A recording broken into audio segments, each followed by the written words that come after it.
अभी कुछ दिन पहले मैंने एक ट्वीट देखा। उसमें ट्वीट करने वाले ने बोला कि पुतिन को यूक्रेन का एनएफटी दे देते हैं और उसे लगेगा कि उसने यूक्रेन पे कब्ज़ा कर लिया और यूक्रेन रहेगा आज़ाद। क्या यही नहीं है पूरा मकसद एनएफटीज़ का, कि आप किसी चीज़ को ओन भी करते हैं और नहीं भी।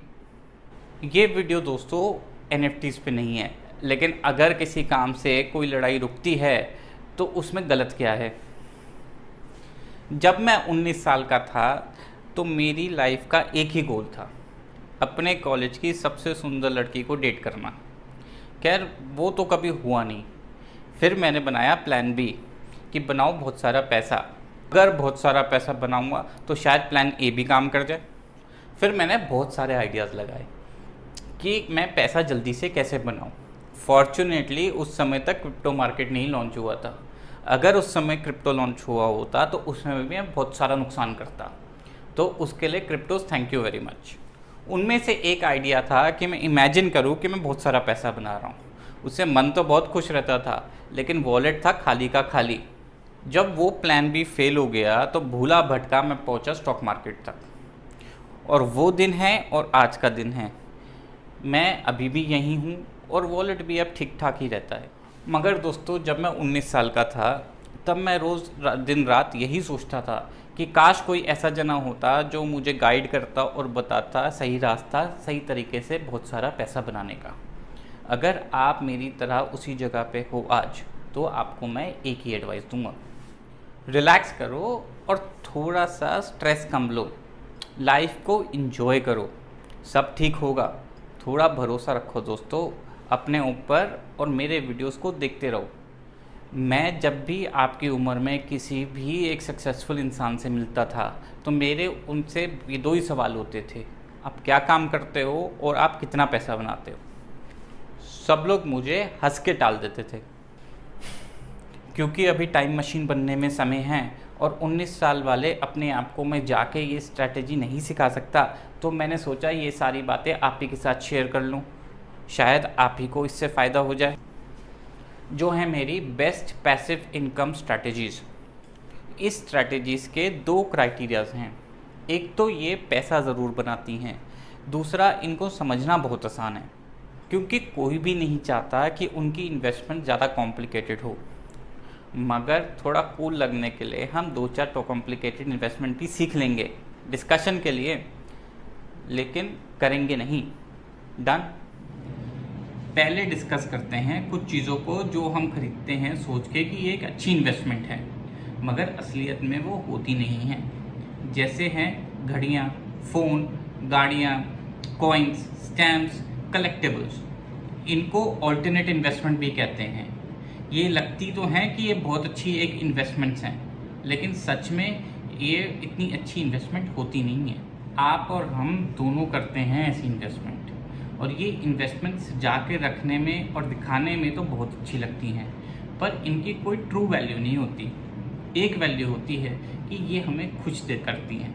खैर खुशी तो है प्राइसलेस, उसी बेसिस पे इसको एक पार्टिसिपेशन ट्रॉफी देते हैं। दूसरा सोर्स है कंपनी बॉन्ड्स। ये बॉन्ड्स कंपनी इशू करती है एक फिक्स इंटरेस्ट रेट पे बाज़ार से पैसा उठाने के लिए।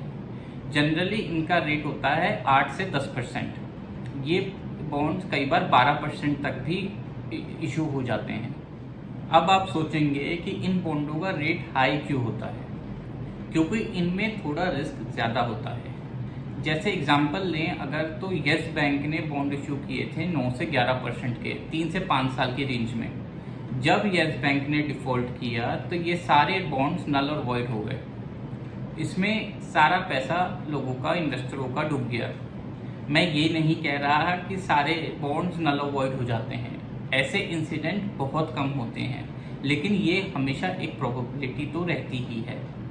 और अब 2020 की गवर्नमेंट पॉलिसी के अनुसार आप पोस्ट कोविड जितने भी बाज़ार में बॉन्ड आएंगे, कॉरपोरेट बॉन्ड्स, वो सारे गवर्नमेंट बैक सिक्योरिटी के साथ आएंगे।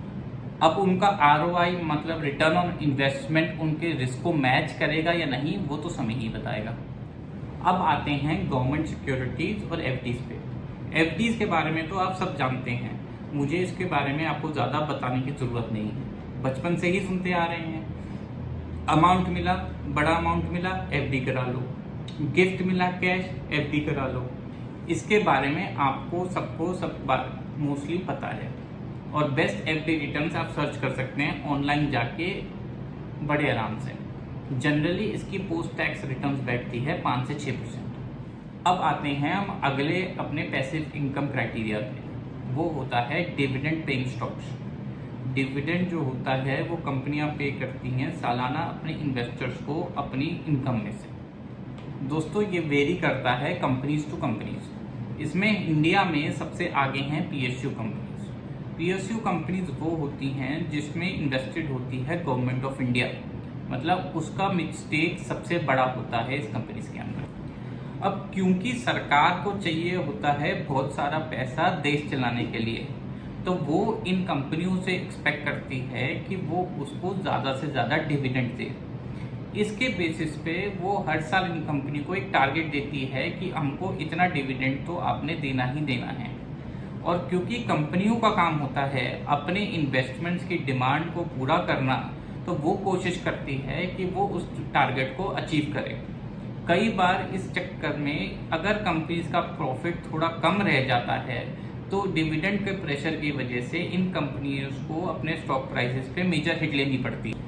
तो अगर मीडियम टर्म वॉलेटिलिटी इंडेक्स के बेसिस पे इन कंपनियों को देखा जाए तो ये कंपनियां थोड़ा रिस्की होती हैं, पर डिविडेंड आपको बहुत अच्छा देती हैं। मगर जो प्राइवेट कंपनीज होती हैं उनका कॉन्सेप्ट होता है थोड़ा सा अलग डिविडेंड देने का। प्राइवेट कंपनीज से मतलब है जिनमें इन्वेस्टर गवर्नमेंट नहीं है, मगर उस डिविडेंड का इम्पैक्ट इनकी शेयर प्राइसों पे नहीं पड़ता, क्योंकि ये डिविडेंड देती हैं अपने प्रॉफिटेबिलिटी के हिसाब से। मान लो इनका प्रॉफिट है ज़्यादा तो डिविडेंड भी होगा ज़्यादा, और अगर प्रॉफिट हुआ कम तो डिविडेंड भी होगा कम। यूजुअली ये 3 से 5% की रेंज में ही रहता है। और इसमें जो एक अच्छी कंपनीज होती हैं उनके डिविडेंड पे आउट का इम्पैक्ट उनके स्टॉक प्राइसेस पे नहीं पड़ता, और उनके स्टॉक प्राइसेस लॉन्ग टर्म में अच्छी ग्रोथ दिखाते हैं, तो वो एक एड ऑन बेनिफिट होता है। अब आते हैं हम अपनी फेवरेट पैसिव इनकम ऑप्शन पे, जो है फेवरेट क्योंकि ये है जनरेशन और जनरेशन से किया गया फॉलो, वो है रियल एस्टेट। लेकिन उसमें इन्वेस्ट करना यंगस्टर्स के लिए काफ़ी मुश्किल हो जाता है, क्योंकि इसके अंदर चाहिए होती है एक बड़ी रकम, या फिर उस रकम को आप इकट्ठा करके खुद इन्वेस्ट कीजिए, या फिर आप लोन लीजिए। और लोन लेने के लिए चाहिए होता है आपको एक अच्छा क्रेडिट स्कोर। इस वजह से ये थोड़ा मुश्किल हो जाता है यंगस्टर्स के लिए इन्वेस्ट करने में, क्योंकि ना तो उनका अभी क्रेडिट स्कोर अच्छी तरह डेवलप हुआ होता है, ना ही उनकी अभी एक अच्छी इनकम स्टेबलाइज हुआ होती है जिसमें से वो उसमें इन्वेस्ट कर। इसमें आपको मंथली रेंटल आना शुरू हो जाता है जो आपकी ईएमआई को सपोर्ट करता है, और आपको समय के साथ एसेट एप्रिसिएशन भी अच्छा मिलता है। मगर दोस्तों ये इतना आसान है नहीं जितना सुनने में लगता है। इसमें बैंक की डॉक्यूमेंटेशन के अलावा और कई फैक्टर हैं जो मैटर करते हैं एक अच्छी इन्वेस्टमेंट बनाने के लिए, जो हैं सही रियल एस्टेट की लोकेशन और उसकी सही ट्रू वैल्यू। बिना इसको समझे आप इसमें अच्छी रिटर्न बनाना ऑलमोस्ट इम्पॉसिबल ही समझिए, वरना आप फंस सकते हैं काफ़ी सालों तक इस एसेट के साथ, जो ना तो लिक्विड है ना ही बेचने पे आपको मिलेगी उसकी ट्रू वैल्यू। और जो लोग कहते हैं कि रियल एस्टेट जो है वो एक बहुत अच्छी सेफ पैसिव इन्वेस्टमेंट है, या तो वो लोग ब्रोकर्स हैं या फिर वो लोग इस काम को कर रहे हैं कई सालों से। और दोस्तों अगर कोई भी काम आप कई सालों तक करो तो आसान तो वो हो ही जाता है, तो रियल एस्टेट इन्वेस्टमेंट क्यों नहीं होगा। मगर अगर आप सीख जाते हो तो इसकी रिटर्न्स बहुत अच्छी हैं, मेरे नंबर 1 इन्वेस्टमेंट पैसिव इनकम से भी ज़्यादा, लेकिन हर एक के लिए नहीं, कुछ ही लोगों के लिए। यही वजह है कि हमको देंगे इसको अपनी लिस्ट में स्पॉट नंबर 2 अपनी पैसिव इनकम इन्वेस्टमेंट्स में। और अगर आप सबसे सेफ रिटर्न चाहते हैं कि आपका पैसा ही आपके लिए पैसा बनाए और आप सिर्फ आराम से उसको देखते रहें ग्रो करते हुए, तो उसका दोस्तों एक ही ऑप्शन रहेगा हमेशा, वो है निफ्टी ETF। ना ही ज़्यादा बड़े अमाउंट की ज़रूरत, ना ही आपको कुछ करने की ज़रूरत, बस महीने की एक दिन आप अपनी इन्वेस्टमेंट को करते रहें। इसके अंदर थोड़े समय में आपको दिखने लगेगा एक बड़ा अमाउंट जो हर इन्वेस्टमेंट के साथ और बड़ा बनता चला जाएगा। और अगर आप इसको डिटेल में जानना चाहते हैं तो देखिए मेरा वीडियो कैसे बनाएगा निफ्टी आपको करोड़पति सिर्फ 4100 रुपये की इन्वेस्टमेंट के साथ, आप बाकी सब समझ जाएंगे। उसको कुछ इस तरीके से समझिए, एक एक ईंट से बनता है घर, और एक एक SIP ETF में आपको बनाएगी आपके सपनों का पैलेस कुछ ही समय में। आप बोलेंगे कि घूम फिर के मैं एक ही टॉपिक पे आ जाता हूँ, पर दोस्तों मुझे अभी तक नहीं मिला है इससे अच्छा ज़रिया अच्छी रिटर्न कमाने का और वेल्थ क्रिएशन करने का। अगर आपको मिला है तो क्यों नहीं मेरे साथ शेयर करते, करिए कमेंट में शेयर और हम करेंगे सबके साथ उस पर बातचीत। आज के वीडियो का पर्पस है पैसिव इनकम बनाना मिनिमम रिस्क के साथ। तो जो एसेट क्लासेस नेगेटिव में जाते हैं उनको इस कैटेगरी में कंसीडर नहीं किया जा सकता, क्योंकि दोस्तों finance is not only about investing, it's about getting asymmetric returns.